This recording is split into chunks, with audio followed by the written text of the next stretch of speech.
Saludos y bendiciones. Hoy vamos a tener la tercera parte, que es la parte final de lo que llamamos los padres del cristianismo.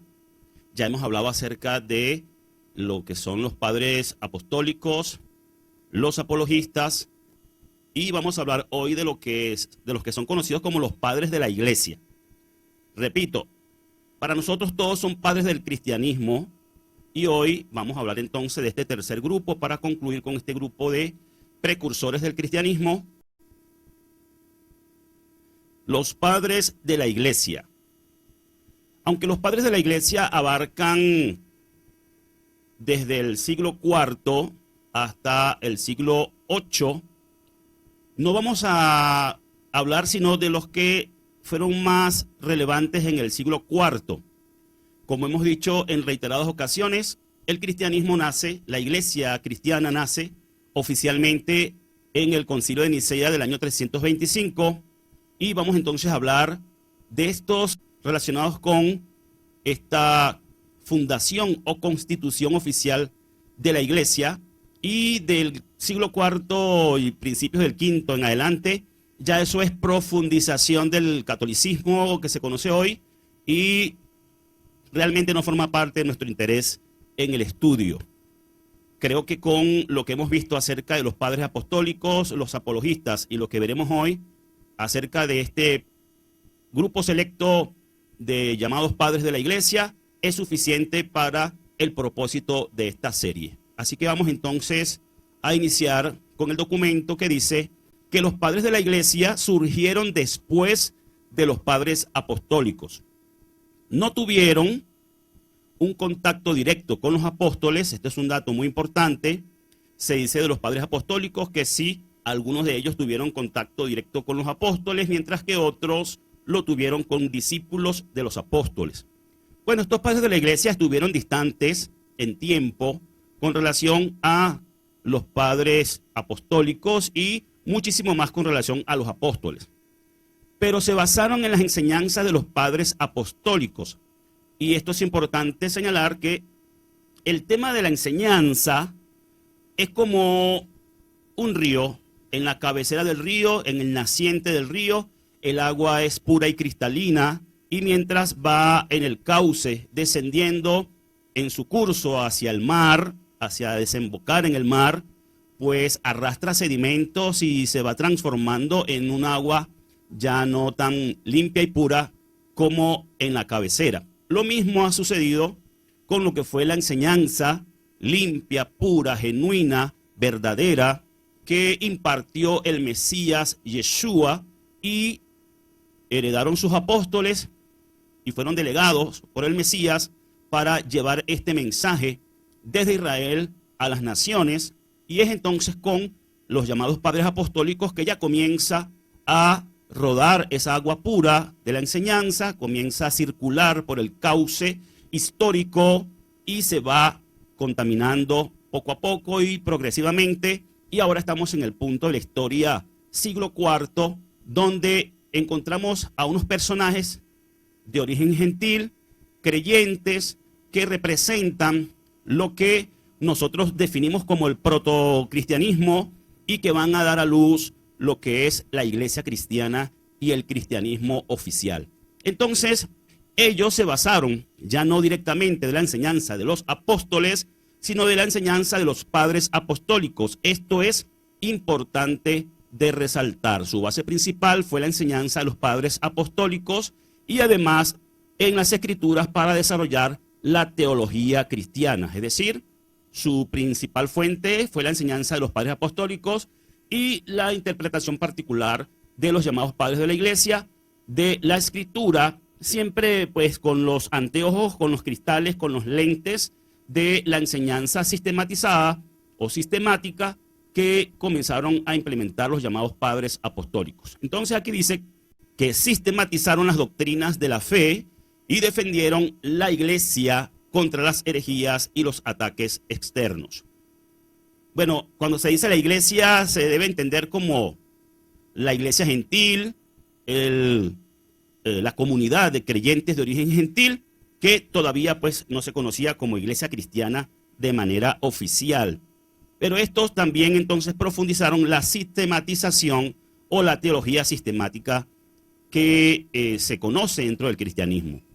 También dice que contribuyeron significativamente al desarrollo del dogma, esta palabra es muy importante, la liturgia, la moral y la espiritualidad cristiana. Es importante retomar el concepto de dogma porque en el cauce de la historia va a desembocar todo esto en que el dogma toma la misma autoridad de la escritura. Hasta el día de hoy se conoce de esta manera dentro de la autoridad eclesiástica, la enseñanza eclesiástica, la ley eclesiástica, predomina el dogma y a la par del dogma la escritura. Es decir, dentro de la iglesia cristiana oficial, tanto el dogma y la escritura tienen como una especie de misma autoridad y muchas veces el dogma por encima de la misma escritura, cosas que históricamente están registrados, donde por medio del dogma han modificado el mismo texto sagrado. Continuamos entonces mostrando algunos de los padres de la iglesia más conocidos. ¿Cuáles fueron los padres de la iglesia más conocidos? Sobre todo estamos hablando del siglo IV y se menciona Agustín de Hipona, Jerónimo de Estridón, Ambrosio de Milán, Gregorio Magno, Juan Crisóstomo y Atanasio de Alejandría. Estos son como los nombres más relevantes, más mencionados en los registros históricos.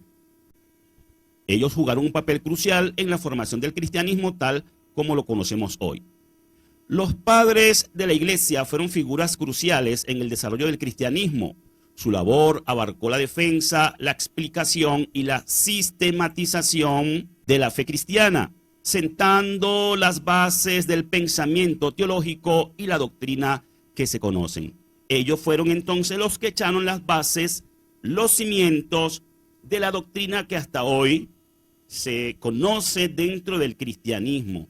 Y yo este tipo de estudios o de presentaciones históricas me interesa mucho dirigirla a hermanos en la fe en raíces hebreas, que quizás desconocen estos datos y que es interesante, en mi opinión, verificar el origen de las doctrinas, el origen de dónde salen, en qué momento de la historia se comienza a hablar o a interpretar estos temas, como el tema de la deidad, que hablábamos en nuestra presentación anterior, no en esta serie de la historia del cristianismo, sino me refiero a nuestra presentación del día miércoles, nuestra video reacción, donde enfatizamos al final de nuestra presentación en lo importante que es darse cuenta de que la restauración de las raíces hebreas no puede estar ligada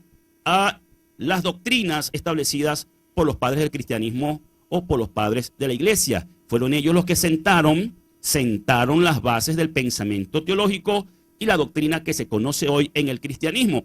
Así que estar en raíces hebreas y seguir enseñando lo mismo que establecieron los padres de la iglesia, me parece a mí bastante cuestionable y me parece a mí bastante insignificante, porque para eso nos quedamos en el cristianismo tradicional, en cualquiera de las denominaciones que existen en las expresiones del cristianismo. Vamos ahora al contexto histórico de los padres de la iglesia. Los padres de la iglesia surgieron en un contexto de gran diversidad cultural y religiosa, eso lógicamente en la sociedad romana, donde el cristianismo aún era una religión minoritaria. Dice, el cristianismo era una religión minoritaria y siempre es importante recordar que hoy o al momento de hacer el relato histórico, los documentos históricos, se habla del cristianismo porque ya existe para el momento en que se está haciendo el documento, o por ejemplo hoy podemos decir que el cristianismo era una religión minoritaria porque hoy existe el cristianismo, pero para el momento no era cristianismo porque aún no había sido establecido esto formalmente, pero sí era lo que nosotros llamamos protocristianismo. Eso era una religión minoritaria, es decir, eso estaba en pleno proceso de conformación. los padres del cristianismo, los padres de la iglesia, aún estaban dando los primeros pasos, echando los cimientos de lo que luego sería la religión cristiana. Y entonces, para ese momento en el que estamos hablando, era una religión minoritaria. Entonces, enfrentaban desafíos como las persecuciones romanas, las herejías y las filosofías paganas dominantes. Todavía, para el tiempo de los llamados padres de la iglesia, existían las persecuciones, de las cuales ya hemos hablado con suficiente extensión en presentaciones anteriores, que fue una de las cosas que motivó, que empujó a los creyentes de origen gentil a separarse del contexto judío, las persecuciones romanas, y por otro lado, entonces, el tema de las herejías y las filosofías paganas dominantes dentro de la cultura y dentro de la sociedad romana, que la forma en que los hoy conocidos como cristianos, la forma en que estos líderes, estos padres de la iglesia, encontraron para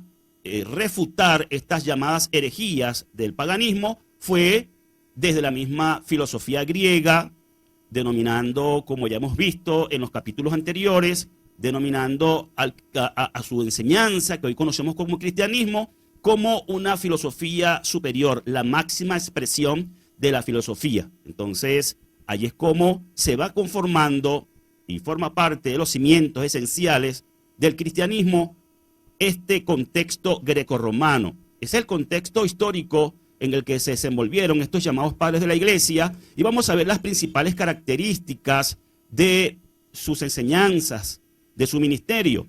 En primer lugar, se habla de una ortodoxia. Ortodoxia desde lo que hoy se conoce como cristianismo. Sus enseñanzas se ajustaban a la doctrina oficial de la iglesia. Fíjense cómo es lo que yo siempre trato de explicar, que entendamos bien lo que es la parte del anacronismo. Dice que sus enseñanzas se ajustaban a la doctrina oficial de la iglesia. En el siglo III y antes del año 325, y todavía después, porque es que en el año 325 apenas comienza a establecerse la doctrina oficial de la iglesia. Estamos hablando de oficial de la iglesia. Se supone que hubo muchas doctrinas y muchas enseñanzas en todo el proceso del protocristianismo, pero no había una doctrina oficial. Entonces, cuando hablamos de la doctrina oficial de la iglesia, estamos hablando de lo que sucede después del concilio de Nicea en adelante. Y aquí dice, esta fuente lógicamente es cristiana, dice que estos padres de la iglesia se apegaban o se ajustaban a la doctrina oficial de la iglesia. Bueno, se entiende que estamos hablando desde el anacronismo, que lo que ellos enseñaban es lo que hoy es la doctrina oficial de la iglesia. Entonces ellos se ajustaban. Creo que ese anacronismo se debería decir más bien que la iglesia de hoy se ajusta a la doctrina oficial de los padres de la iglesia. Entonces luego viene el punto de la santidad. Se les consideraba ejemplos de vida cristiana ejemplar. Bueno, en este caso debo decir que se conoce históricamente muchos testimonios de hombres espirituales, de hombres de mucha espiritualidad en el campo del liderazgo de los cristianos y en el colectivo, en la comunidad de los cristianos. Y tener espiritualidad es una de las características que se dice históricamente de estos líderes, lo cual no se relaciona directamente con la doctrina.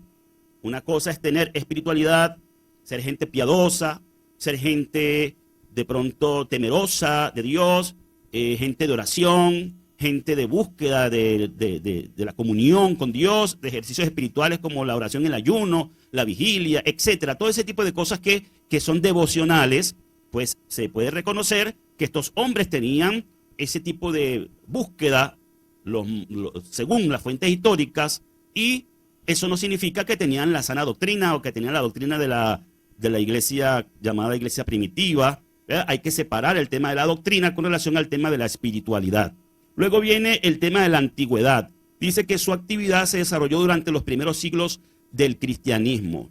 Sí, ciertamente los llamados padres de la iglesia vienen ocupando lo que es de la mitad, mediados o la parte final, la segunda mitad del siglo III es el periodo de tiempo aproximado en el que se desempeñan o se desenvuelven estos llamados padres de la iglesia, excepto los que vienen luego, que ya dije que son básicamente los que van profundizando el catolicismo que se conoce hoy y que no forma parte del interés de nuestra presentación en esta serie. Vamos entonces a hablar de antigüedad entre lo que fue los padres apostólicos que fueron seguidos de inmediato por los apologistas, y los apologistas inclusive pueden enmarcarse dentro de los llamados padres de la iglesia, pero los padres de la iglesia actúan realmente en un periodo de tiempo un poco más adelante de los apologistas. Su actividad entonces se desarrolla en ese periodo de tiempo donde se conforma oficialmente el cristianismo o la iglesia cristiana. Dice que el siguiente aspecto de sus características es que tienen el reconocimiento. Dice, la iglesia los ha reconocido como autoridades en materia de fe y doctrina. Exactamente. Esto es lo que hace que estos personajes sean conocidos como padres de la iglesia. Recuerden, mis estimados hermanos en Raíces Hebreas, que toda esta información tiene el propósito de que nosotros conozcamos e identifiquemos bien las enseñanzas de dónde vienen. Fíjense que la iglesia, ya después que es iglesia, ya después que la iglesia se establece como oficial, ya después que la iglesia se desarrolla en los siglos, desde el siglo IV hasta el siglo VIII, en todo ese proceso de los padres de la iglesia, luego que la iglesia ya, pues es una institución establecida soberanamente, diríamos, esta reconoce a todos estos personajes como autoridades en materia de fe y doctrina. Y vuelvo y repito, por eso se le llama a los padres de la iglesia, porque la iglesia cristiana católica los ha reconocido de esa manera. Y también la iglesia protestante los reconoce como padres de la iglesia, con todas las diferencias que existen entre el catolicismo y el protestantismo. Tanto en uno como otro ven a estos personajes como sus precursores, como las raíces de su fe. Quienes realmente fundaron el cristianismo fueron los padres del cristianismo, los padres de la iglesia, más no los apóstoles y mucho menos el Mesías Yeshua. Entonces vamos a la clasificación de los conocidos como padres de la iglesia. Estos se suelen dividir en dos grandes grupos por los historiadores. Uno, padres de la iglesia oriental; dos, padres de la iglesia occidental. Ya aquí, dentro del contexto del cisma o separación que hubo entre Roma y la iglesia oriental, que hoy se conoce como ortodoxa. Entonces, en el lado de la iglesia oriental, desarrollaron su labor en el Imperio Bizantino, destacando figuras como San Juan Crisóstomo, San Gregorio Nacianceno y San Atanasio de Alejandría. Y por el lado occidental, actuaron en el Imperio Romano Occidental, sobresaliendo San Agustín de Hipona, San Ambrosio de Milán, San Jerónimo y San Gregorio Magno. Si han prestado atención y han escuchado lo que he leído, se van a dar cuenta que aquí ya estamos dentro del santoral. Ya aquí todos son san. Y aquí es donde es importante, mis estimados hermanos, que entendamos de dónde viene eso, ¿no? Y que inclusive algunos autores hebreos, judíos de la Biblia, también les llaman san, como a San Mateo, San Lucas, San Juan. Esta es una nomenclatura puramente católica. Esto es el santoral de los cristianos católicos. Y a mí me llama la atención que dentro del protestantismo, por ejemplo, los cristianos evangélicos, cuando leen la Biblia dicen vamos a leer el libro de San Mateo, cuando ellos dicen que no son parte y que han roto con la iglesia católica, pero cuando uno lee la Biblia y dice San Juan, San Mateo, pues indirectamente le estamos dando un beso al anillo papal que estableció todo este tipo de santoral y toda esta gente que al llamarle san, es importante recordar que le estamos dando la atribución de ser mediadores, porque el santoral católico funge como mediadores, o sea, ya no solamente es Yeshua, el mediador, como dice la Escritura, único mediador entre Dios y los hombres, sino que la Iglesia Católica estableció el santoral para que también echen una ayudadita allí y también intercedan. Y por eso la gente le ora a los santos y le piden y le rezan a María y a todos los que ellos consideran santos desde la perspectiva del cristianismo católico. Ya pueden ver entonces la distancia, me imagino que ustedes pueden observar la distancia que hay desde los padres de la Iglesia a los apóstoles, ¿no? Una cosa distante. Díganme ustedes cuando cuando Yeshua y sus apóstoles mencionaron a San Nicodemo, o no sé, a San Shaul, San David, no sé, cualquiera de los personajes hebreos de la Biblia. Eso no existe en las escrituras hebreas ni en el contexto hebreo. Ahí vemos la diferencia y ya el agua del río de la enseñanza ha perdido toda su pureza. Seguimos entonces con los padres de la iglesia más destacados y qué fue lo que enseñaron. Bueno, la lista de padres de la iglesia más destacados, ya mencionamos a los padres apostólicos en su momento, ya mencionamos a los apologistas en su momento, y ahora vamos con los más destacados. Estos no son todos, y aparte estamos solo mencionando los que están relacionados entre el siglo finales del siglo III, todo el siglo IV y comienzo del siglo V. Abarca esto. Los padres de la iglesia más destacados, entonces, en este periodo de tiempo que acabo de mencionar. Número 1, San Atanasio de Alejandría. Fue un firme defensor de la divinidad de Cristo contra el arrianismo. Y aquí este punto a mí me gusta enfatizarlo. Cuando se da el concilio de Nicea, recuerden que ya había logrado el liderazgo cristiano, estos padres de la iglesia, convencer a la dirigencia romana y a gran parte de la sociedad romana de que el cristianismo o la enseñanza que ellos profesaban, enseñaban, no era un peligro para Roma, que no tenía nada que ver con los rebeldes judíos y toda aquella situación que había acontecido pues, contra los judíos en la guerra entre Roma e Israel, y logran entonces que Constantino I los reconozca como la religión oficial del imperio, y es Constantino quien convoca ese primer concilio, conocido como Concilio Ecuménico, en el año 325 en la ciudad de Nicea, que hoy queda en Turquía, y que pues allí se discutió principalmente una controversia que existía. ¿Cuál controversia existía? Bueno, había un grupo que mantenían lo que nosotros aquí en Casa de Restauración consideramos la doctrina original que enseñó Yeshua y sus discípulos con relación a quién es el Mesías o quién es Cristo, si es Cristo Dios o no. Entonces, había un sacerdote de Alejandría, conocido con el nombre de Arrio, que enseñaba lo que nosotros creemos que es la doctrina apostólica, que Jesús no era Dios, que Jesús no era eterno, que Jesús era el Hijo de Dios y no era consustancial con el Padre.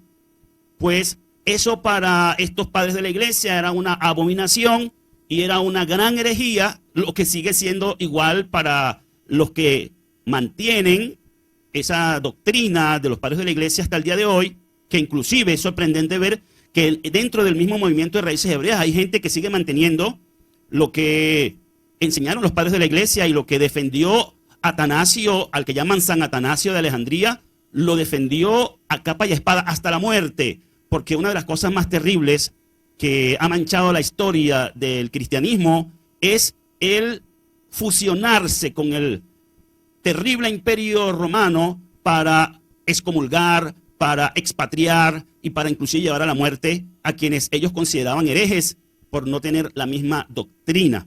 Entonces a Arrio, antes de que sucediera el concilio de Nicea, lo excomulgó su obispo, Alejandro de Alejandría, era el obispo de la ciudad de Alejandría, y Arrio era un sacerdote. Lo excomulgaron y también lo expatriaron. Lo excomulgó su obispo y lo exilió el emperador Constantino I. Entonces, de esa manera, Arrio no pudo estar presente en ese concilio. Además, él no era obispo y ese era un concilio para obispos. Y lo tuvo que representar Eusebio de Nicomedia. Y Eusebio fue el que defendió y representó a todos los que seguían lo que hoy se conoce como arrianismo. Para aquellos días eso no se llamaba arrianismo.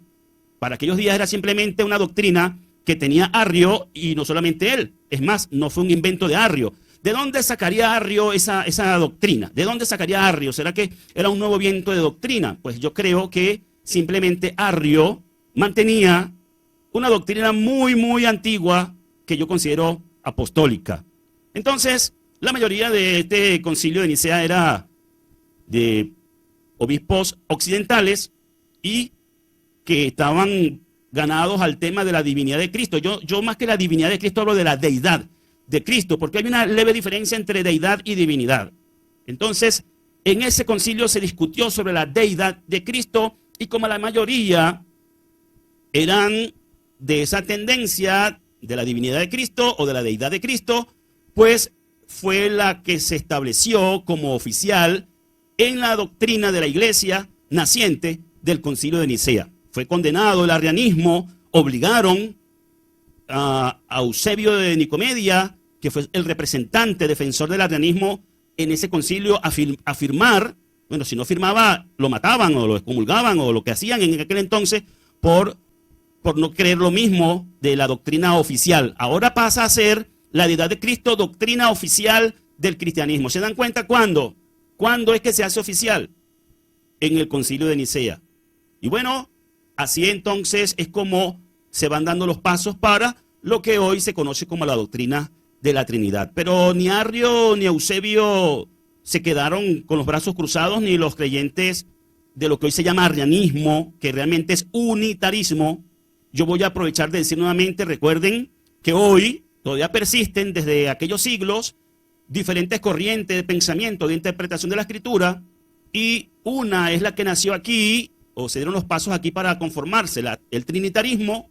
Luego viene el unicismo, y en este momento había unitarismo, que es los que decimos que Dios es uno y es el Padre.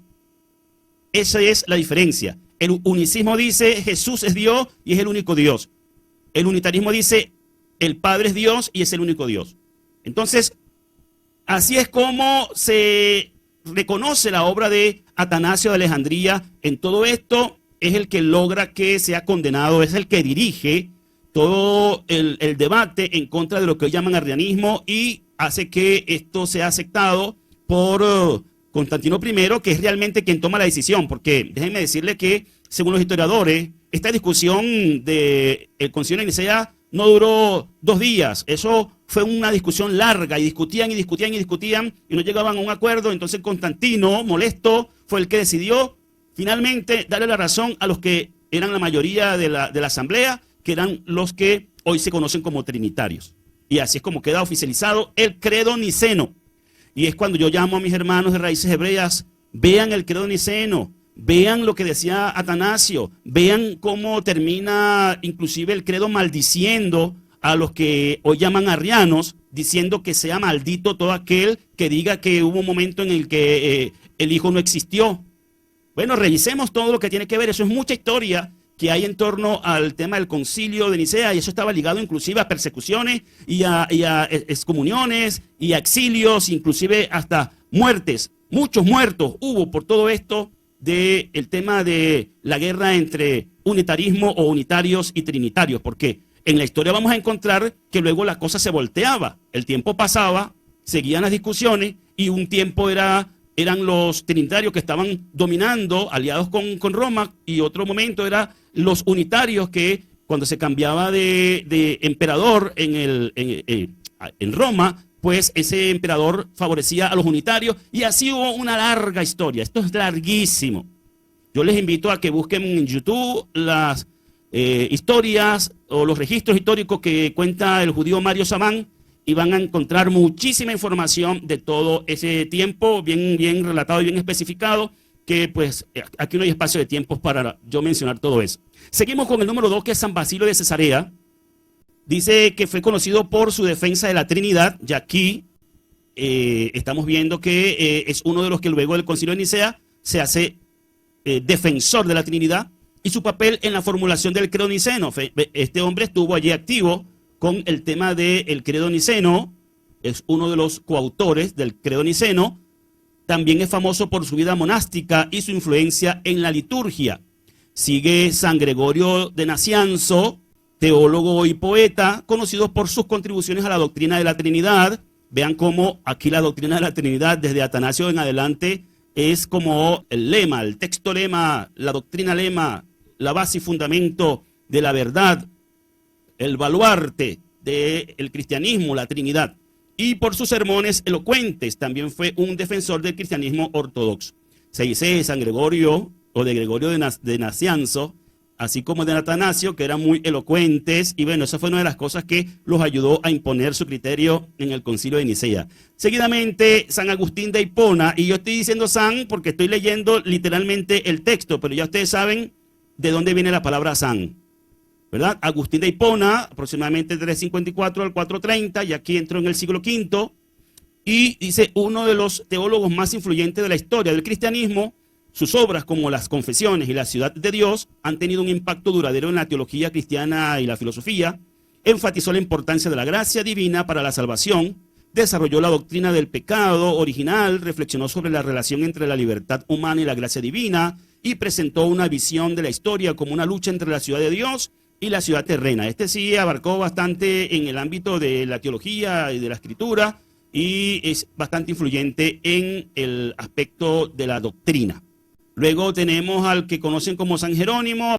Es el famoso, conocido por su traducción de la Biblia al latín, conocida como la Vulgata, que se convirtió en la versión oficial de la Iglesia Católica. También fue un importante erudito y crítico de la literatura cristiana. Seguidamente tenemos a San Ambrosio de Milán. Este no llegó hasta el siglo V. Obispo de Milán y un defensor de la fe cristiana, conocido por su papel en la conversión de Agustín. Sus escritos influyeron en la liturgia y la teología occidental, lógicamente trinitario. Y por último vamos a mencionar, aunque no es el último, vamos a mencionar en este periodo de tiempo a San Juan Crisóstomo, obispo de Constantinopla, famoso por su elocuencia, otro elocuente, en la predicación y su reforma de la liturgia. Sus homilías y escritos son muy valorados. Los padres de la Iglesia fueron figuras esenciales en la consolidación del cristianismo, defendieron la fe cristiana en tiempos de controversia y sentaron las bases de la teología cristiana que sigue vigente en la actualidad. Su legado es fundamental en la historia del cristianismo. Y así terminamos nosotros, estimados hermanos y amigos, nuestra presentación de hoy con relación a los padres eclesiásticos o los padres de la Iglesia. Y así hemos concluido con los 3 puntos o los 3 componentes, los 3 elementos del conjunto de fundadores o padres del cristianismo, que fueron los llamados padres apostólicos, los llamados apologistas y los llamados padres de la Iglesia. Todos en un conjunto podemos definirlos como padres del cristianismo. Y de ahora en adelante, en el punto de la historia en el que nos encontramos en esta serie, sí podemos hablar del cristianismo, porque ya es una institución oficial para el punto de la historia en el que estamos, y ya estamos hablando de la iglesia cristiana, sobre todo iglesia cristiana y católica, porque ahora es que falta para que llegue el protestantismo en la historia. Y nosotros terminamos acá. Agradezco a todos ustedes su atención, y la invitación es para que continúen con nosotros en el próximo capítulo de esta serie de la historia del cristianismo. Paz y bendiciones, y hasta la próxima.